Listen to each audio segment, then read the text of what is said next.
The man in the grey suit moved like a shadow. Brianna Carter noticed him the moment he stepped behind the CEO's table. She was carrying a tray of empty glasses, moving through the crowded ballroom of the Lexington Grand Hotel. 300 of the city's wealthiest people filled the space, dressed in silk and diamonds, laughing over champagne that cost more than her monthly rent. But Brianna wasn't watching them. She was watching the man in grey. He stood behind Julian Ashford's chair, close enough to touch. Julian Ashford, the 34-year-old CEO of Ashford Industries, was deep in conversation with an older woman in emeralds. He didn't notice the man behind him. Nobody did. Nobody except Brianna. The man's hand moved to Julian's champagne glass. His fingers uncurled. Something small and white dropped into the golden liquid. It dissolved instantly. Brianna's heart stopped. She had worked events like this for 3 years. She had seen rich people behave badly. She had seen affairs and arguments and drunken mistakes. But she had never seen someone poison a drink. Her mind raced. If she screamed, no one would believe her. She was just the help. A black woman in a white service uniform. Who would take her word over a room full of millionaires? The man in grey walked away and disappeared into the crowd. Julian Ashford reached for his glass. Brianna moved without thinking. She grabbed a napkin from her tray and pulled a pen from her apron. Her hands trembled as she wrote 3 words. Don't drink. Leave now. She folded the napkin and walked toward his table. Her legs felt weak. Her pulse pounded in her ears. She set down a fresh glass of water beside him and slipped the napkin under the edge of his plate. Julian glanced down. He unfolded the napkin. His grey eyes read the words. His face went still. Then he looked up at Brianna. Their eyes met. His gaze was sharp, searching. He didn't look angry. He looked like a man who had just woken up from a dream. He pushed back his chair and stood. His hand shot out and gripped Brianna's wrist. Not hard, but firm. His fingers were warm. Come with me, he said quietly. Now. Brianna's breath caught. She nodded. Julian turned to the woman in emeralds. Excuse me, Margaret. I need to step out. He didn't wait for a response. He walked toward the service exit, and he didn't let go of Brianna's hand. The ballroom noise faded behind them.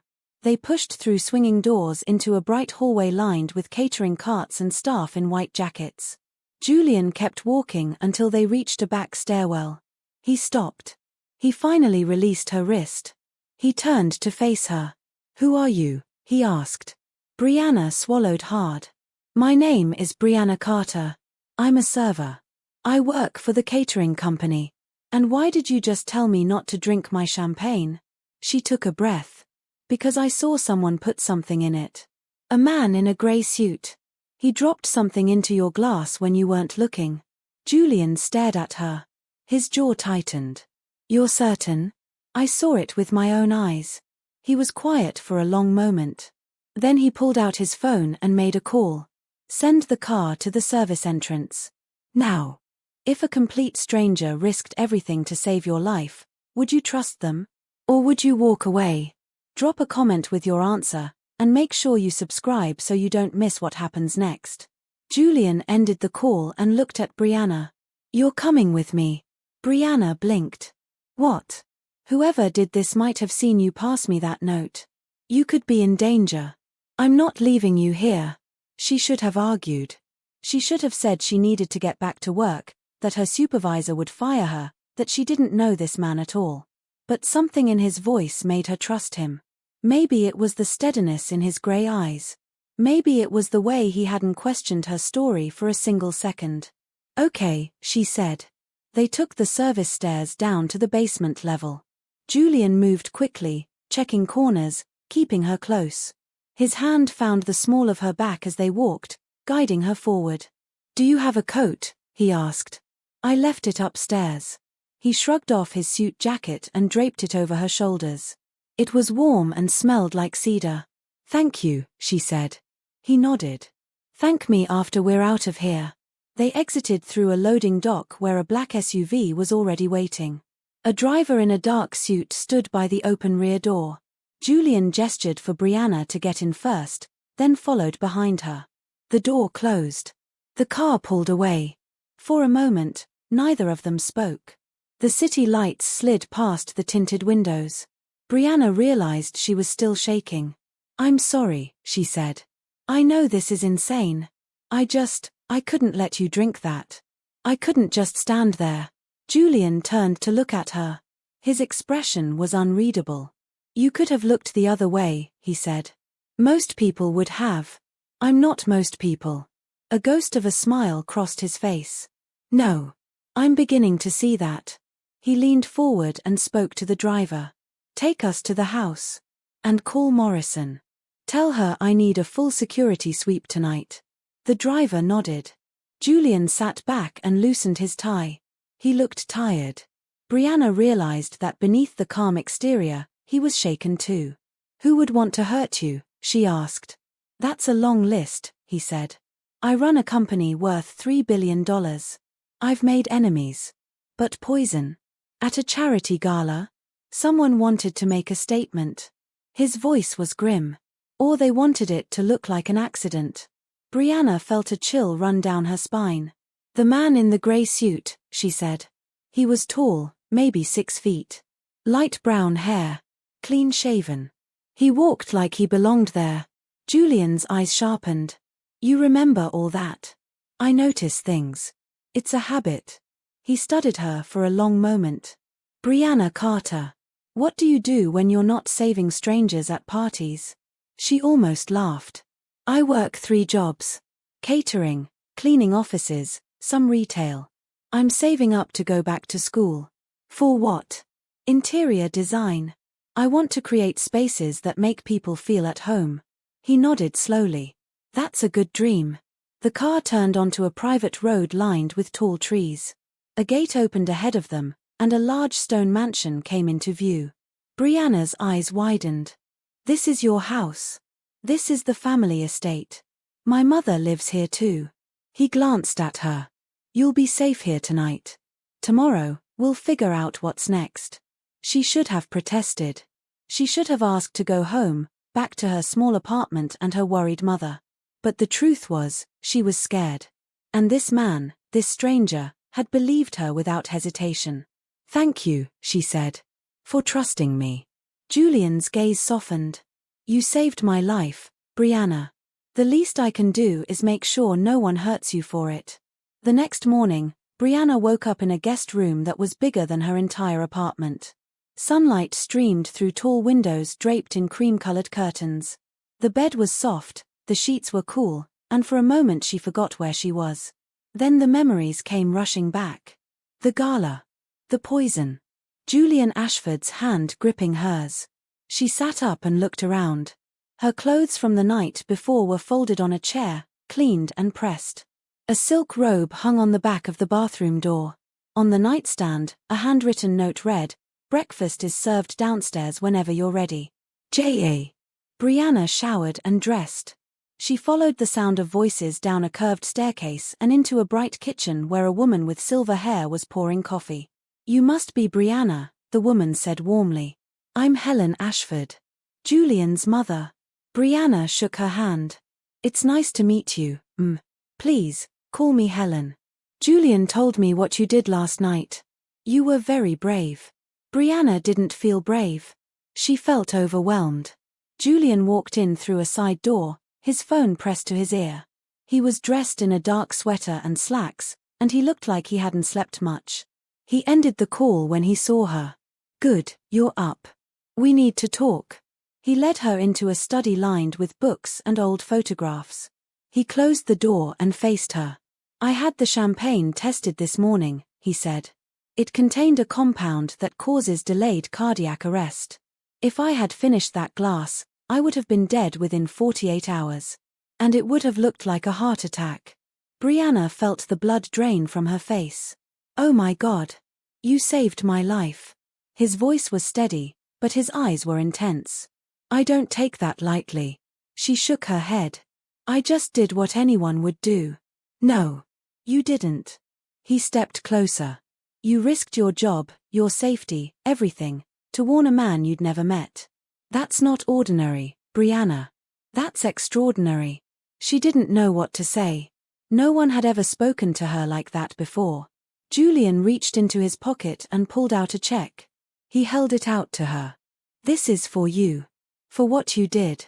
She looked at the number. Her heart nearly stopped. $100,000. I can't accept this, she whispered. Yes, you can. And you will. His tone left no room for argument. You saved my life. This money is nothing compared to that. She looked at the check again. She thought about her mother's medical bills. Her student loans. The apartment with the leaking roof. Thank you, she said softly. She took the check. Julian nodded. There's something else. Whoever did this might come after you. You're a witness. I want to offer you protection. What kind of protection? Move in here. I need a household coordinator, someone to manage the staff and the estate while I deal with this investigation. The job is yours if you want it. You'll have your own suite, a salary, and security around the clock. Brianna stared at him. You're offering me a job. I'm offering you safety. And a chance. His grey eyes held hers. Take it, Brianna. Please. She thought about her life back home. The 3 jobs. The exhaustion. The constant fear that one bad month would ruin everything. This was a lifeline. And she wasn't going to be too proud to grab it. Yes, she said. I'll take it. Within a week, Brianna had moved into the Ashford estate. Her new suite had a sitting room, a bedroom with a 4-poster bed, and a bathroom with a tub deep enough to swim in. Fresh flowers appeared on her dresser every morning. Her closet was stocked with clothes in her size, simple and elegant pieces that Julian's assistant had selected. At first, she felt like an imposter. She walked through the marble hallways on tiptoe, afraid to touch anything. But Helen Ashford made her feel welcome from the very first day. This house has been too quiet for too long, Helen said over tea. It's nice to have some life in it again. Brianna learned that Helen had been widowed for 15 years. Julian's father, Edward Ashford, had died of a heart attack when Julian was only 19. Julian had taken over the company young and had spent every year since then building it into an empire. He works too hard, Helen said. He forgets to live. Brianna understood that. She had been surviving for so long, she had forgotten what it felt like to dream. Her job as household coordinator was straightforward. She managed the cleaning staff, organized deliveries, planned meals with the chef, and kept the estate running smoothly. It was work she knew how to do, but in a setting she had never imagined. She also saw Julian every day. He ate breakfast in the kitchen each morning, reading reports on his tablet while drinking black coffee. He came home for dinner most nights, something Helen said he hadn't done in years. He asked Brianna about her day, about the staff, about how she was settling in. At first, their conversations were polite and brief. But slowly, they began to linger. One evening, Brianna was in the library returning some books when Julian walked in. He looked tired. His tie was loose, and his hair was slightly mussed. Long day, she asked. Long week. He dropped into a leather chair and rubbed his eyes. The investigation is going nowhere. Detective Morrison has leads, but nothing solid. Brianna sat across from him. Do you have any idea who might be behind it? He was quiet for a moment. I have suspicions. But I don't want to believe them. She didn't push. She had learned that Julian wasn't a man who shared easily. But he seemed to relax when she was around, like he could finally breathe. Tell me something, he said suddenly. Your dream. Interior design. Why that? Brianna smiled. When I was a kid, we moved around a lot. Different apartments, different cities. Nothing ever felt permanent. But I always thought, if I could just make a space feel like home, maybe we'd stay. Did you? No. But I never stopped trying. Julian looked at her with something new in his eyes. Something warm. I want to help you, he said. There's a design program at the City College. One of the best in the state. I'll pay for your tuition, your books, whatever you need. Brianna's breath caught. Julian, that's too much. It's not. He leaned forward. You have a gift, Brianna. I see it in the way you arrange a room, the way you notice details no one else does. Let me give you the chance to use it. She felt tears prick her eyes. No one had ever believed in her like this. Okay, she whispered. Thank you. He smiled. It was the first real smile she had seen from him, and it changed his whole face. You're welcome. Brianna started classes 2 weeks later. The program was intensive, 3 nights a week plus weekend workshops. She learned about color theory, spatial planning, textiles, and lighting. She discovered she had a natural eye for design, just as Julian had said. But the best part of her week was coming home. She hadn't expected to think of the Ashford estate as home. It was a mansion, a world away from anything she had known. But somehow, it had started to feel like hers. Helen had become a second mother to her. They cooked together on Sunday afternoons, making recipes from Helen's old family cookbook. Helen told stories about Julian as a boy, serious even then, always reading, always watching. He was never carefree, Helen said. Even before his father died. He always felt responsible for everyone. Brianna understood that weight. She had carried it too. Her own mother, Gloria, came to visit one Saturday. Brianna gave her a tour of the estate, nervous about what she would think. But Gloria just squeezed her hand and said, "Baby, you deserve every bit of this." That night, Gloria and Helen sat together in the sunroom, talking for hours like old friends. Julian found Brianna in the garden later, sitting on a stone bench under a trellis of climbing roses. "Your mother is wonderful," he said. Brianna smiled. "She raised me on her own after my father left. She worked double shifts as a nurse for 20 years. She never complained, not once." Julian sat beside her. "She must be proud of you." "She says she is. I just hope I can make her life easier now." "You will." His voice was certain. "You're going to do incredible things, Brianna. I know it." She looked at him. The moonlight softened his features, made him look younger. "Kinda. Why do you believe in me so much?" she asked. "You barely know me." He was quiet for a moment. "Because you're real. In my world, everyone wants something. Everyone has an angle. But you warned me that night because it was the right thing to do. No agenda. No expectation. Do you know how rare that is?" She felt her heart beating faster. "I'm not that special." "Yes, you are." He turned to face her fully. "You're brave and kind and honest. You see people for who they are, not what they have. And you make me want to be better." Brianna couldn't breathe. He reached out and tucked a loose curl behind her ear. His fingers brushed her cheek. "I know this is complicated," he said softly. "You work for me. We come from different worlds. But I can't stop thinking about you, Brianna. I need you to know that." She closed her eyes. Part of her wanted to pull away, to protect herself. But a larger part, the part that had been alone for so long, leaned into his touch. "I think about you too," she whispered. His hand cupped her face. He leaned closer. And then his phone rang. "Would you take a chance on love, even if everything was against you? Subscribe now and keep watching to see what happens next." Julian pulled back and answered the phone. His expression shifted instantly. "When? Are you sure?" He stood up, pacing. "I'll be there in 20 minutes." He hung up and looked at Brianna. The warmth in his eyes was gone, replaced by something cold. That was Detective Morrison. She found something. Brianna stood. "What is it?" He shook his head. "I need to go to the station. I'll tell you when I get back." He left without another word. Brianna didn't sleep that night. She sat in the library with a book she couldn't read, waiting for the sound of his car. He came home at dawn. She found him in the kitchen, standing at the window, staring at nothing. A glass of whiskey sat untouched on the counter.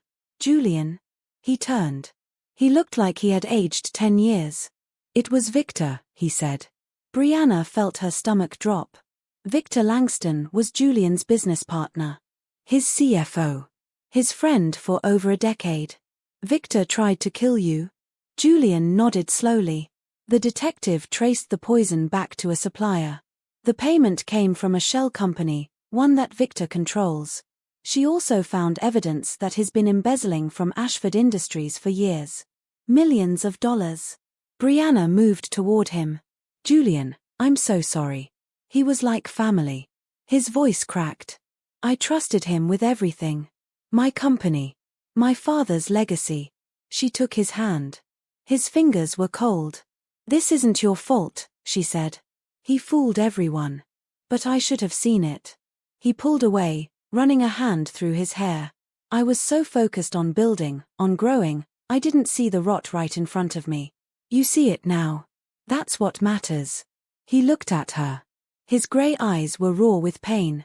He's still out there, he said. Morrison doesn't have enough to arrest him yet.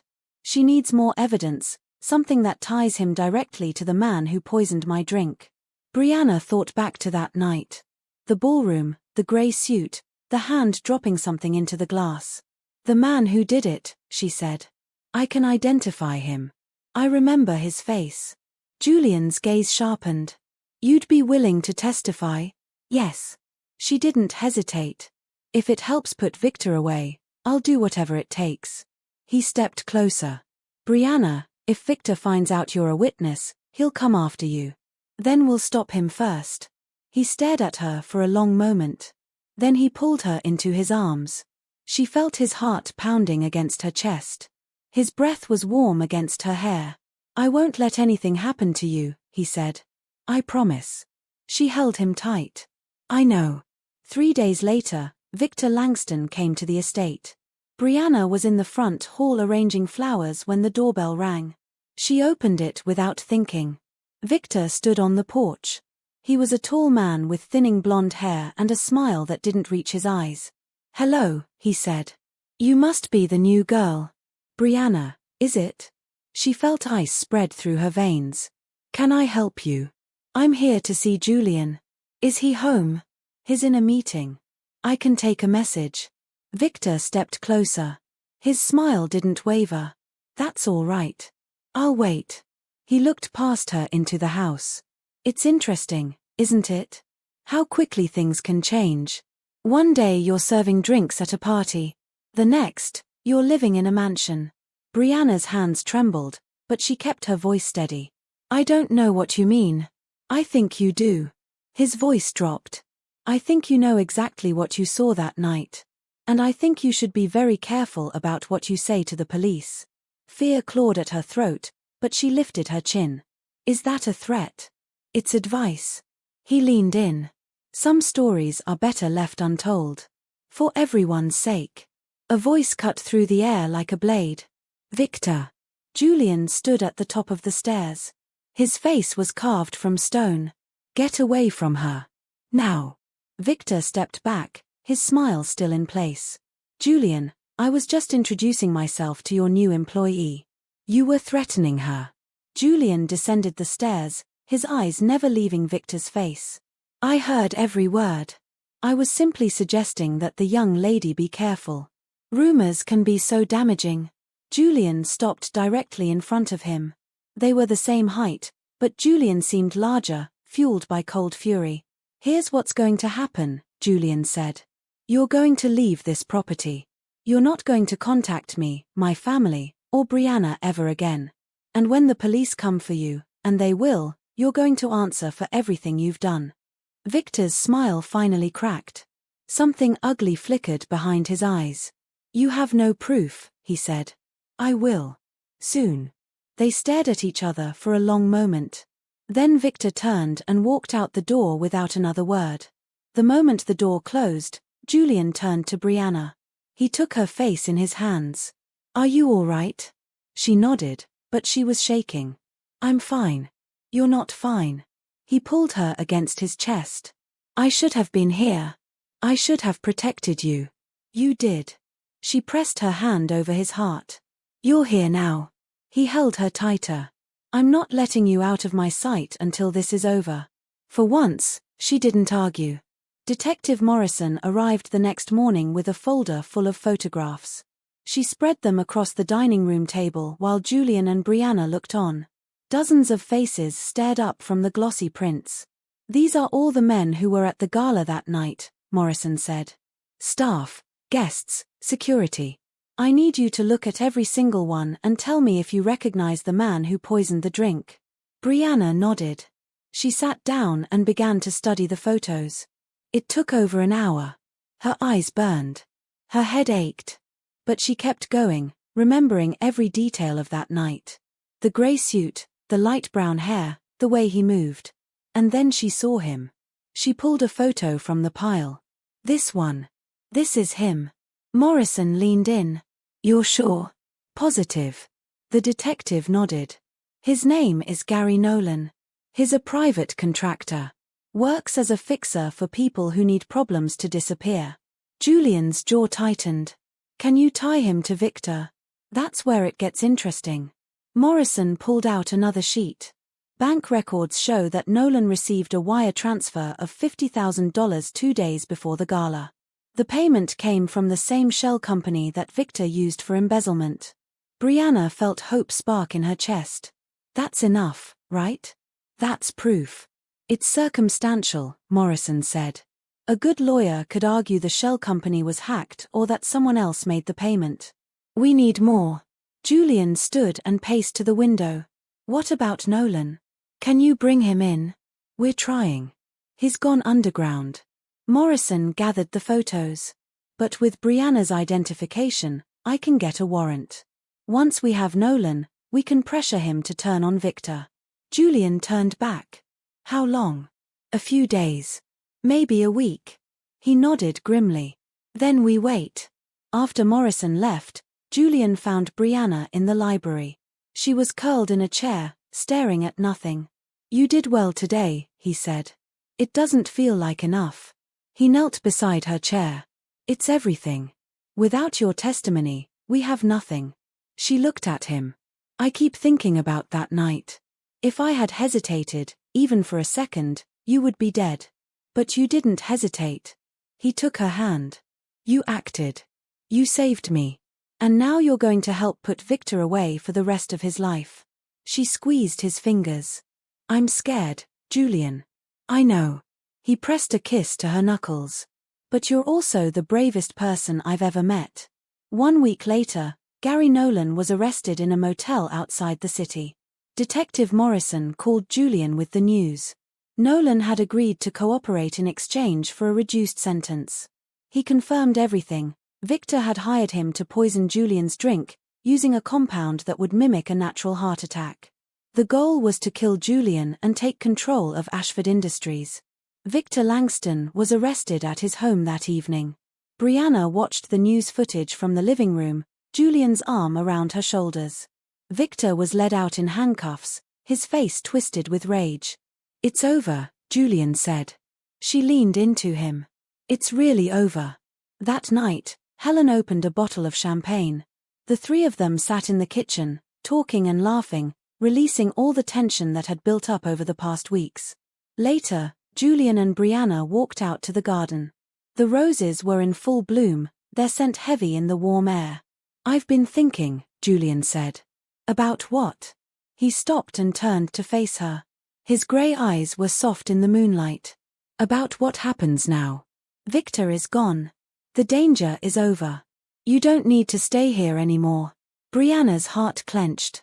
Are you asking me to leave? No. He stepped closer. I'm asking you to stay. Not as my employee. As something more. She couldn't speak. I love you, Brianna. His voice was quiet but sure. I think I loved you from the moment you handed me that note. You're kind and brave and real. You make me laugh. You make me think. You make me want to be the man you see when you look at me. Tears slipped down her cheeks. Julian. You don't have to say anything right now. I just needed you to know. She stepped forward and pressed her hands to his chest. I love you too. I tried not to. I told myself it was impossible, that we were too different. But I can't help it. You're the best man I've ever known. He cupped her face and kissed her. It was soft and deep, and it felt like coming home. When they finally pulled apart, he rested his forehead against hers.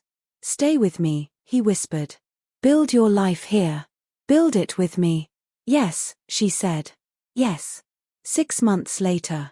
Brianna stood in the sunroom, adjusting the last of the flowers.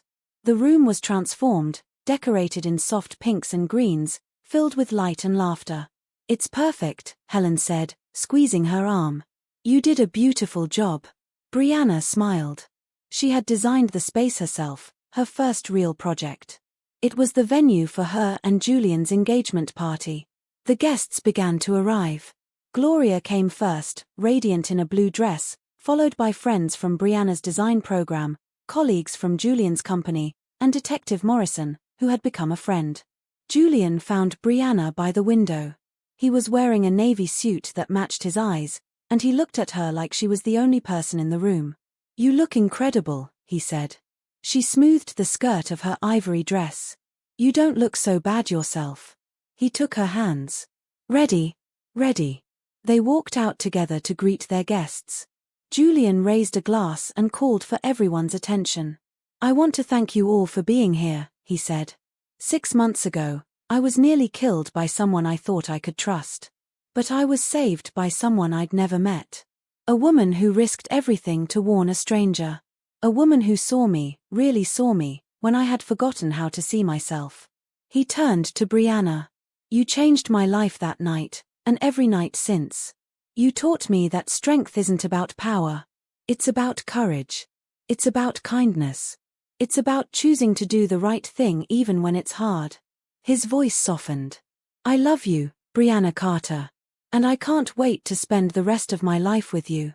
She blinked back tears. "I love you too." He kissed her, and the room erupted in applause. Later, as the party wound down, Brianna stepped out onto the terrace. The night was warm, the stars bright above the garden. Gloria joined her. "How do you feel?" "Happy," Brianna said. "Really, truly happy." Gloria smiled. "Your father would be so proud of you." Brianna leaned her head on her mother's shoulder. "I just did what you taught me. Be kind. Work hard. Don't be afraid to accept help when it's offered. And look where it got you." Gloria kissed her temple. "A beautiful home, a good man, and a bright future." Julian appeared in the doorway. "Sorry to interrupt. But I believe I owe my fiancé a dance." Brianna laughed and took his hand.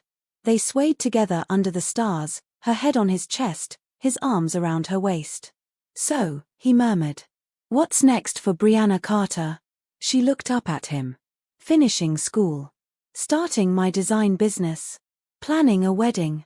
That's a lot. I can handle it." She smiled. "I've got you." He pulled her closer. "Always." And as they danced in the moonlight, Brianna knew that everything she had ever wanted, a home, a family, a life filled with love, was finally hers. Every happy ending starts with a single brave choice. If this story touched your heart, subscribe and share it with someone who needs to believe in second chances.